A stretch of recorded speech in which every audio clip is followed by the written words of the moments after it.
नमस्कार, मैं मनीष कुमार। भारत एक बात में आपका स्वागत है। वन नेशन वन इलेक्शन एक ये मुद्दा जो भारत में गरमाया हुआ है, जहां पर सत्ता पक्ष चाहती है कि इसे हम लागू कर दें और विपक्ष का हर पार्टी चाहता है इसे लागू होने नहीं दे। तो आखिर ये मुद्दा है क्या, और सत्ता और विपक्ष में इतना ज्यादा मतभेद क्यों है? वन नेशन वन इलेक्शन में कहा जा रहा है लोकसभा और जितने भी स्टेट के विधानसभा इलेक्शन हो, सभी एक साथ हो, सो इलेक्शन को मैनेज करना आसानी रहे।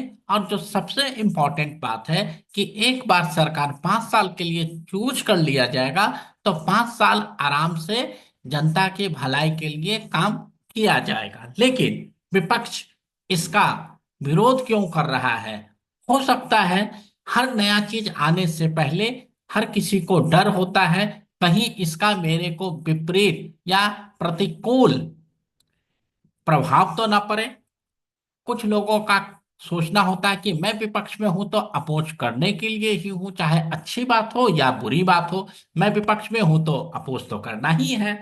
और जो सबसे इंपॉर्टेंट बात है कि कुछ छोटी छोटी पार्टियां जो आज भारत में रीजनल पार्टियों का प्रचलन बढ़ चुका है, उनको लगता है वन नेशन वन इलेक्शन आने के बाद नेशनल मुद्दे पर इलेक्शन होगा, और हम छोटे छोटे पार्टियों जो रीजनल पार्टी है जिनका प्रभाव एक प्रदेश से आगे नहीं है, उनका सर्वाइवल खत्म हो जाएगा और सिर्फ नेशनल लेवल की पार्टी सरवाइव करेगी। तो वन नेशन वन इलेक्शन में क्या इतना सारा प्रॉब्लम है, और क्या सही में रीजनल पार्टी को खत्म करने के लिए ये मुद्दा लाया गया है? मेरे को तो नहीं लगता। अब आप कहोगे आप तो भाई साहब वीडियो बना रहे हो तो आपको क्यों लगेगा, तो मैं आपको इसका कुछ प्रमाण दे देता हूं। ये पहला प्रमाण 2014, 2019 और 2024 के इलेक्शन का मैं कुछ फैक्ट आपके सामने रखना चाहता हूं, और उसी फैक्ट से आप ये महसूस करेंगे, समझ सकेंगे, या फैक्ट को जान पाएंगे, टटोल पाएंगे कि मैं जो कर रहा हूं बिल्कुल सही कर रहा हूं, और विपक्ष ने ये सोच लिया है कि विपक्ष में है तो हमें अपोज करना ही है, बस इनका वही मुद्दा है। 2014, 19, 24 में लोकसभा और उड़ीसा और आंध्र प्रदेश, ये तीन जगहों का इलेक्शन एक साथ हुआ। इसके अलावा भी दो और स्टेट का हुआ, वो दो स्टेट काफी छोटे हैं इसलिए मैंने उनका नाम नहीं लिया। मैंने सिर्फ लोकसभा, आंध्र प्रदेश और उड़ीसा स्टेट का नाम लिया। तो हम अब मैं आपको उड़ीसा के बारे में कुछ बताना चाहता हूँ।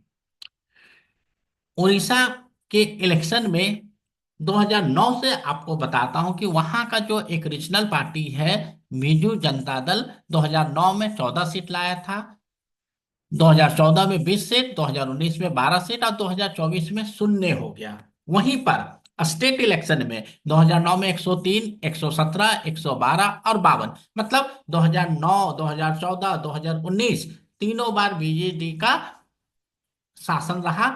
जहां पर 2009 में सेंटर में कांग्रेस आती है, 14 और 19 में बीजेपी आती है, लेकिन बीजेडी तीनों बार रहा। तो ये कहना कि एक बार इलेक्शन होने से रीजनल पार्टी का सर्वाइवल खत्म हो जाएगा, मैं नहीं मानता। वहीं पर 2024 में भले ही बीजेडी सरकार में नहीं आ पाया, लेकिन 143 वाले सीट में से तकरीबन 52 सीट लाया और वो अपोजिशन में बैठा। तो ये अपने आप में एक रोचक फैक्ट है। वहीं पर आंध्र प्रदेश लोकसभा में 2014 हो, 2019 हो या 2024 हो, तीनों बार बीजेपी का शासन आया। लेकिन स्टेट में बात करें तो 2014 में TDP Chandrababu Naidu chief minister बनते हैं, तो 2019 में वाई शेखर कांग्रेस से जो स्प्लिट होके चीफ मिनिस्टर बनते हैं, वहीं 2024 में एक बार फिर से TDP Chandrababu Naidu chief minister बनते हैं। तो 2014 हो, 19 हो, 2024 हो, इन तीनों में ना ही स्टेट हो या लोकसभा का सीट हो, वहां पर बीजेपी या कांग्रेस को बहुत ज्यादा सफलता नहीं मिला। वहां पर जो रीजनल पार्टी था उन्हीं को सफलता मिला। तो इन दो स्टेट को विश्लेषण इसलिए एक साथ किया कि 14, 19 और 24 में एक साथ लोकसभा के साथ इलेक्शन हुआ। तो ये कहना कि वन नेशन वन इलेक्शन आने के बाद नेशनल पार्टी ही सरवाइव करेगी, रीजनल पार्टी खत्म हो जाएगी, तो ये हमें एक प्रत्यक्ष प्रमाण है जहां पर वोटर ने समझदारी के साथ वोट किया और उसे पता है कि किसको कहां पर जिताना है, उस तरीके से इन्होंने वोटिंग किया। जो सबसे इंपॉर्टेंट बात है कि क्या ये फर्स्ट टाइम इंडिया में हो रहा है, तो जी नहीं दोस्तों, ये फर्स्ट टाइम इंडिया में नहीं हो रहा है। 1952, 57 के बाद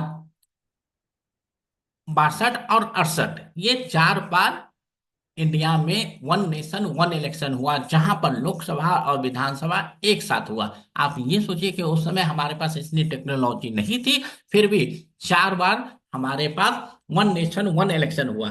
तो क्या उस समय वो डेमोक्रेटिक नहीं था, प्रजातांत्रिक नहीं था, या आज नहीं है? तो ये कहना कि वन नेशन वन इलेक्शन लागू करना डेमोक्रेटिक नहीं है, तो ये कहीं से भी इस फैक्ट को भी झुठलाता है।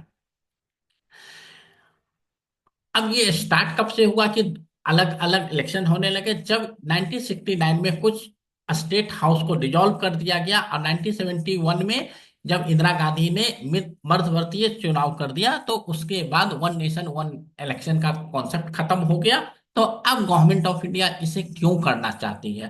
गवर्नमेंट ऑफ इंडिया का कहना है कि एक्सपेंडिचर कम होगा, डेवलपमेंट के लिए हमें टाइम ज्यादा मिलेगा, क्योंकि हर समय इलेक्शन होता है, तो इलेक्शन के कारण हम इलेक्शन में ही इन्वॉल्व रहते हैं, और डेवलपमेंट के लिए हमें समय कम मिलता है। कभी कभी चुनावी आचार संहिता लग जाती है, तो हम कुछ योजनाओं को लागू नहीं कर सकते, घोषणा नहीं कर सकते। और गवर्नमेंट एम्प्लॉय का भी इन्वॉल्वमेंट होता है, हमेशा एक जगह से एम्प्लॉय को उठा के दूसरे जगह, दूसरे जगह को उठा के तीसरे जगह, जो हमेशा इलेक्शन होने के कारण इन्वॉल्वमेंट होता है। अगर एक बार होगा तो एक्सपेंडिचर भी कम लगेगा, टाइम भी ज्यादा मिलेगा, और गवर्नमेंट एम्प्लॉय का भी इन्वॉल्वमेंट कम होगा।